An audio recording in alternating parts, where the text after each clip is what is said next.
What would it look like if Ford properly came back to Formula 1? Hello everyone and welcome back to a brand new video and welcome to a mod showcase here inside F1 23. Yes, I want to do a few more of these, showcase just the insane work that goes on around the F1 community, and this I saw on Race Department a few days ago, absolutely blew my mind. Now, yeah, I'll make sure I leave a link to this mod down in the description below if you want to go try it out. I have not created it, I'm not going to try and claim any credit for creating it. But yeah, this thing I thought was absolutely insane, and I think answered the question pretty well as to what would happen if Ford properly came back to Formula 1.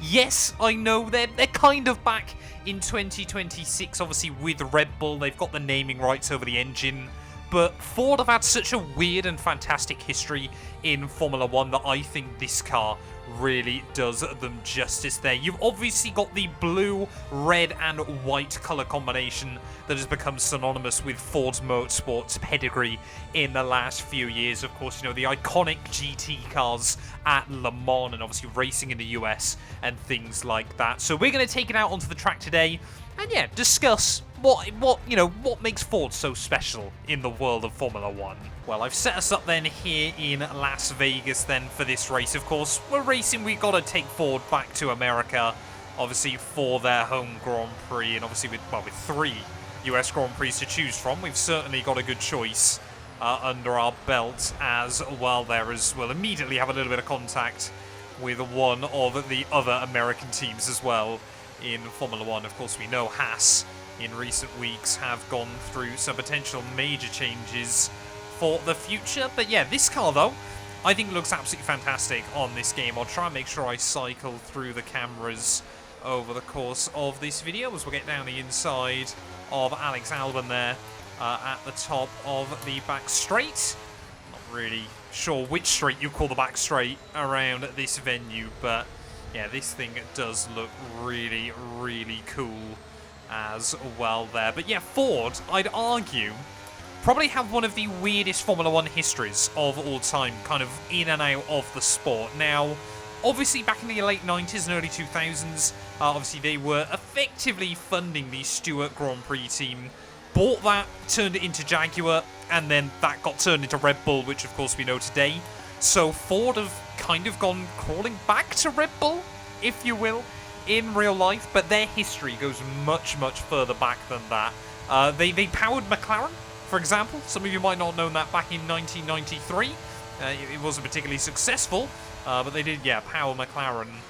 But easily the most well-known and, well, should be well-known, at least in my mind, Ford kind of addition to Formula 1 has got to be the mighty DFV, which was used from all the way back in the early 1970s, and they kept updating it, you're not going to believe this, until 1994. Yes, even the Benetton that won Michael Schumacher his first world title was still using a Ford DFV. Now, pretty much everything on that engine was different to how the engine was originally set up back in the 70s.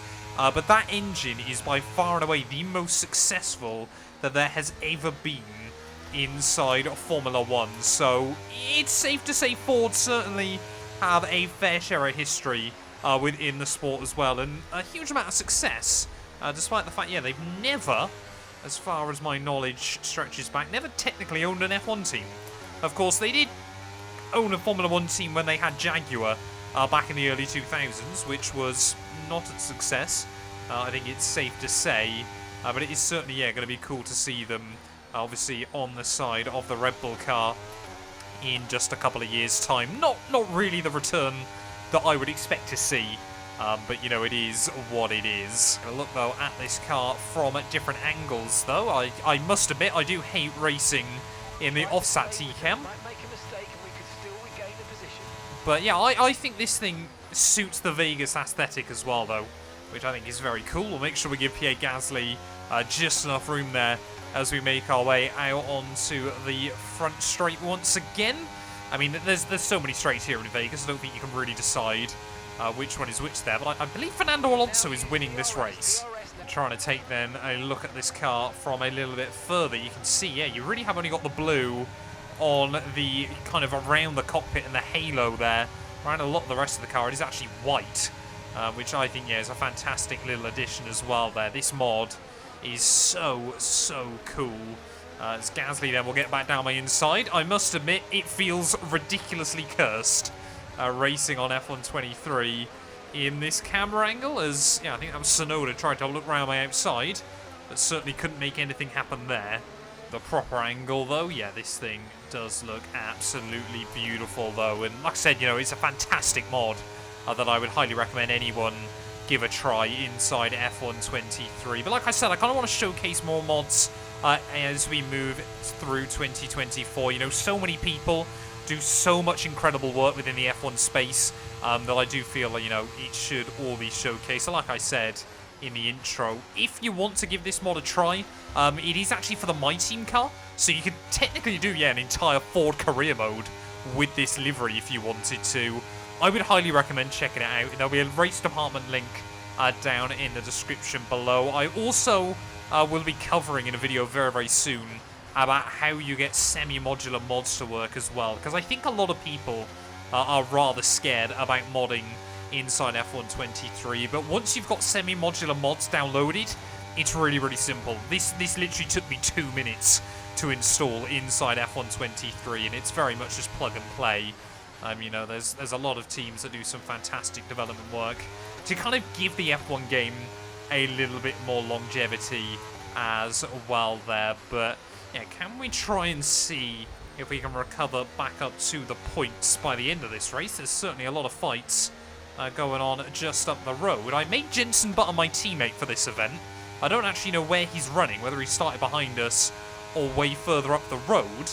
But I thought, yeah, maybe I could see a Jenson Button Ford alliance happening at some point. Not that he ever had anything to do with them during his time in Formula 1 there. But out onto the boulevard or the strip even, sorry, I should say, for the penultimate time in this race.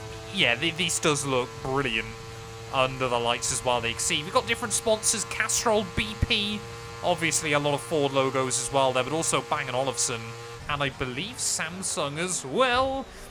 Might have been too busy looking at that and have gone into the back of Logan Sargent. Okay, good work.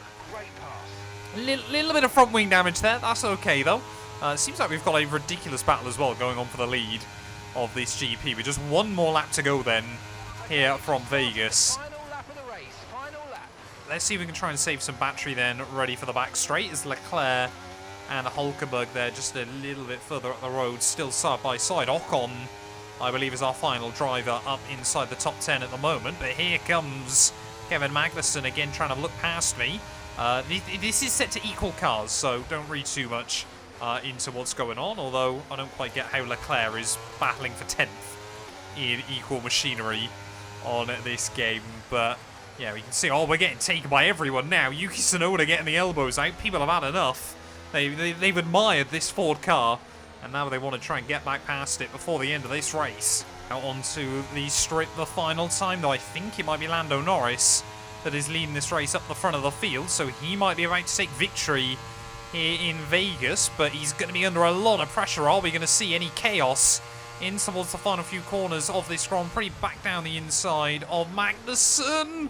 Oh, big lock up. I did put it in the wall there. We make contact with Magnussen as well. Luckily, this wasn't meant to be a super serious race. Out of the final corner, though, Lando Norris is going to take the win here in Vegas. But yeah, this Ford car looks absolutely stunning. Well, Jenson Button did end up finishing that race all the way down in last place there, so not the ideal first outing for Ford then here in F1. But I thought as well I'd just have to quickly showcase, you know, all of the work that goes in. You know, it's not just the livery with these kind of mods. You can see the teams really do put a lot of effort into everything else, you know, especially with the My Team mods, to make them kind of cover all bases as well there. You know, you've got the proper team setup, all of the race suits there, as well as everything else. Is that a Ford DFV in the background? I don't think so. It's not got enough cylinders on it as well there. But yeah, massive thank you to everyone for watching this video. If you have enjoyed, please do make sure to leave a like, get yourself subscribed, check out this mod, like I said, down in the description, and yeah, let me know as well any other mods that you'd like to see me try out inside F1 23. That's going to do us for this one though, and we'll be back very soon with more Formula 1 content. A massive thank you to all of my YouTube members and my Patreon supporters for their continued donations to help my work. These things go much further than I think a lot of you ever realise and allow me to continue making content full-time here on YouTube. So if you want to support me from as little as £1 a month and be featured on all of these end clips, either click the join button next to the subscribe or head over to my Patreon. There's a link down in the description.